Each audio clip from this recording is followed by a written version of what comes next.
This is Autoline Daily, the show dedicated to enthusiasts of the global automotive industry. Yesterday, President Biden visited Ford's Rouge plant in Dearborn, Michigan, where it will build electric vehicles, to tout his $174 billion proposal to speed up EV growth in the U.S. He urged automakers to build EVs in the U.S. and not abroad in an effort to save jobs. Biden also got to take the new electric F-150 Lightning out for a brief spin and was impressed, saying, "This sucker's quick." By the way, you can watch the reveal for that F-150 tonight at 9:30 p.m. Eastern Time on YouTube. The majority of Biden's proposal, $100 billion worth, would go towards rebates for purchasing an EV, although not for higher-priced luxury models. Another $10 billion is earmarked for credits for medium and heavy-duty vehicles. He also wants to spend $15 billion by 2030 to build more EV charging stations, and $45 billion would be spent on electric school and transit buses.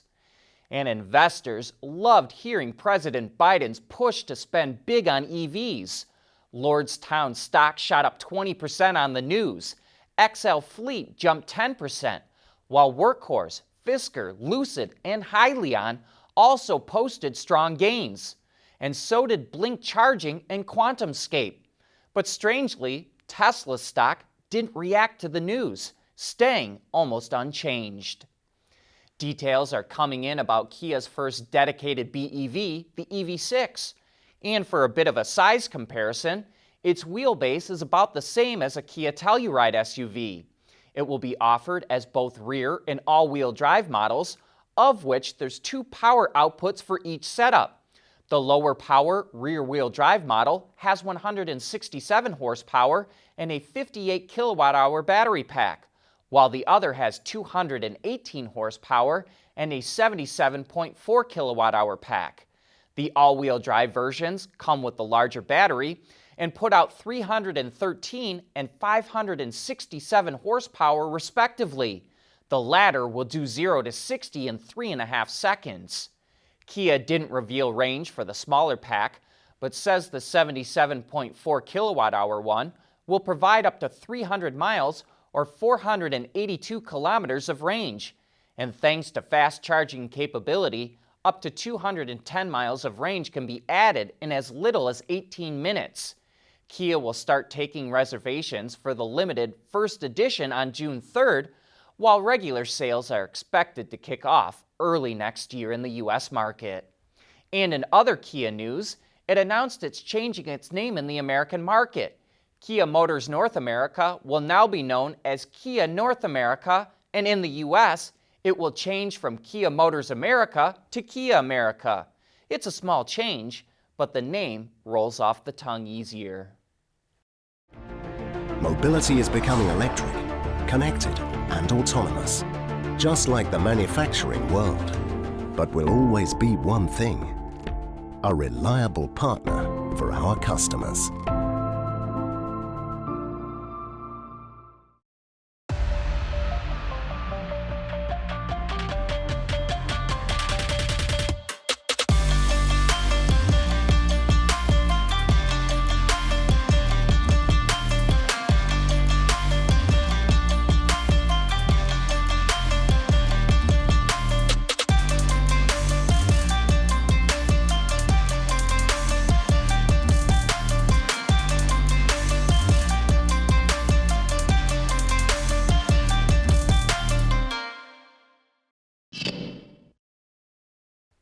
I know it will surprise a few of you to learn that Jeep's new Grand Wagoneer can tip the scale at over 6,400 pounds or about 2,900 kilos. But that's nothing compared to the Hummer EV. GMC confirmed reports the pickup will weigh more than 9,000 pounds or roughly 4,100 kilos are accurate. And before you say, that's as much as a dually pickup, no, we're talking about the Launch Edition model. That's the one with 3 electric motors, which combine for 1,000 horsepower, and is rumored to have an equally massive 200 kilowatt-hour battery pack. It does help explain why the Hummer EV weighs nearly 1,000 pounds more than some versions of the H1 Hummer, but it's still an attention-grabbing number.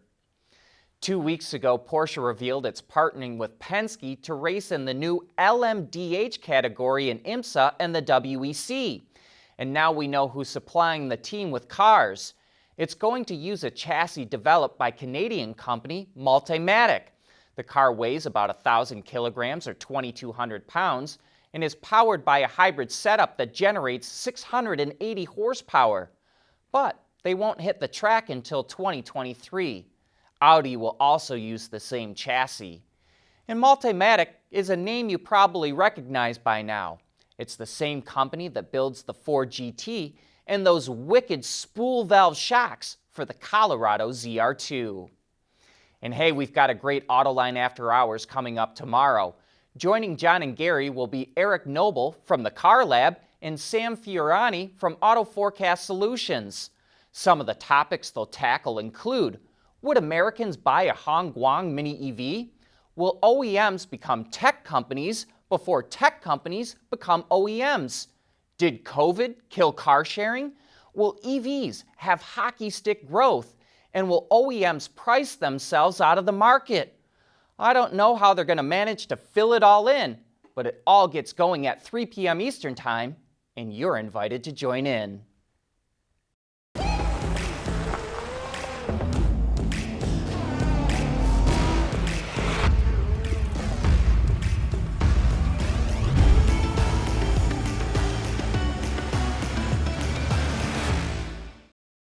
We want to know what drives your testing. OTA, connected car, diagnostics, remote testing. Intrepid Control Systems is here to help you work from anywhere. Intrepid Control Systems, driven by your data. The Teamsters Union and the AFL-CIO are worried that autonomous vehicles will eliminate thousands of truck driver jobs. They're calling on the U.S. Congress to mandate that all commercial AVs that weigh over 10,000 pounds must have a human on board. Trial lawyers, whose income comes mainly from traffic accidents, are also opposed to autonomous cars. The pressure is on. Waymo and Cruise recently applied to start expanding their operating of autonomous vehicles in San Francisco. And while there's debate over whether fuel cells make sense for passenger vehicles, a number of automakers think it's the perfect solution for long-haul trucks. And Daimler revealed it's starting testing its fuel cell semi-truck, the Gen H2, on the track in April. By the end of the year, it plans to test it on public roads, and in 2023, Daimler will hand the truck over to customers to test. By 2027, Daimler plans to have it in series production. The truck is equipped with all new components, which is what engineers are focusing in on during the tests.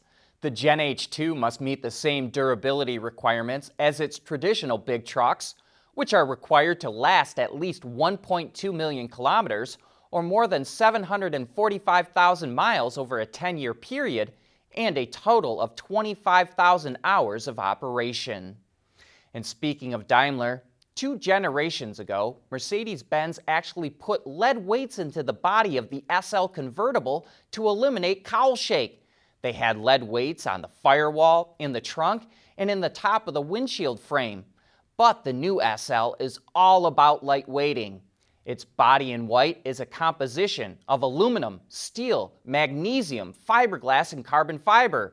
It uses castings, stampings, and extrusions, and it's all put together using MIG welding, laser welding, punch riveting, blind riveting, MIG soldering, and structural adhesives.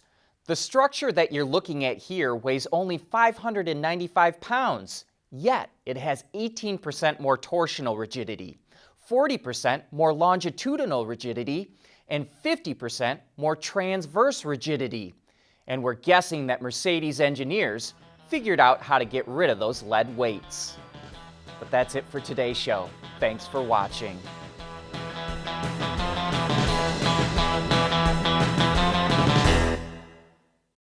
Autoline Daily is brought to you by Bridgestone, solutions for your journey.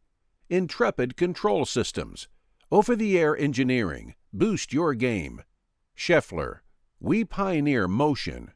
and by Magna.